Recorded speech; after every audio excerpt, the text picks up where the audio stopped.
চিত হলো Lamine Yamal, Kylian এমবাপেদের একই সাথে ভিনিসিয়াস জুনিয়রও দেখলেন বিদায়ের মুখ।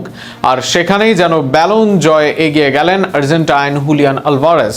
ক্লাব ও জাতীয় দলের পারফরমেন্স এবার ব্যালন এনে দেবে এই আর্জেন্টাইনকে। আলভারেজের ব্যালন ডিওর জয়ের সম্ভাবনা নিয়ে থাকছে প্রতিবেদন।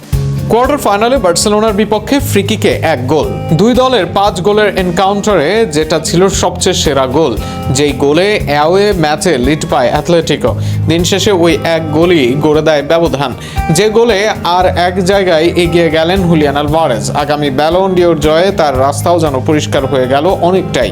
চ্যাম্পিয়ন্স লিগ থেকে এর মাঝে বিদায় নিশ্চিত হয়ে গেছে বার্সেলোনা ও রিয়াল মাদ্রিদের, আর তাতে লা লিগায় তৃতীয় হয়েও ব্যালন ডিওরের স্বপ্ন দেখছেন আর্জেন্টিনার হুলিয়ান আলভারেজ। সেটা সে দেখতেই পারেন এবং সম্ভাবনাও তাকে এগিয়ে রাখছে। এই মৌসুমে সব ধরনের আসর মিলিয়ে 28 গোল অ্যাসিস্ট তার, 18 গোলের সাথে আছে 10 অ্যাসিস্ট। সবচেয়ে উল্লেখযোগ্য পারফরমেন্স করেছেন চ্যাম্পিয়ন্স লিগের মঞ্চে। আসরে 13 ম্যাচে করেছেন 13 গোল অ্যাসিস্ট, 9 গোলের সাথে সেখানে আলভারেজের ঝুলিতে 4টি অ্যাসিস্ট। যেহেতু চ্যাম্পিয়ন্স লিগের সেমির আগেই ছিটকে গেছে বার্সেলোনা ও রিয়াল মাদ্রিদ, সেহেতু ব্যালন জয় কঠিন হয়ে গেছে এমবাপে, ভিনিসিয়াস, লামিনদের জন্য। অপরদিকে বর্তমানে ফাইনাল খেলা ও চ্যাম্পিয়ন হওয়ার হাতছানি আলভারেজের সামনে, আর সেটা যদি হতে পারে তার দল, তবে ব্যালন ডিওরে 1 ধাপ এগিয়ে যাবেন এই আর্জেন্টাইন স্পাইডার।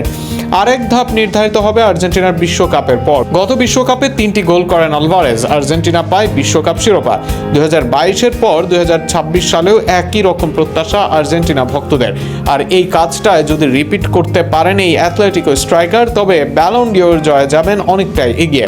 কেননা 2022 বিশ্বকাপে ভালো করেই সর্বশেষ ব্যালন ডিওর জয় করেন লিওনেল মেসি। এবারও ব্যালন জয়ে বিশ্বকাপ রাখবে বড় ফ্যাক্টর, যদিও এর জন্য এখনো চ্যালেঞ্জ থাকবে আলভারেজের। কেননা চ্যাম্পিয়ন্স লিগে এখনো তাকে চ্যালেঞ্জ জানাবে হ্যারি কেইন, অলিসি, ডেক্ল্যান রাইস, গ্যাব্রিয়েলরা।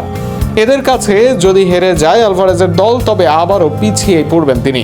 এবার দেখা যাক নিজের রাস্তাটা আরো প্রশস্ত করতে পারেন কিনা তিনি, নাকি এবার ফিরে আসবেন ব্যালন ডিওর জয়ের কাছাকাছি গিয়েই।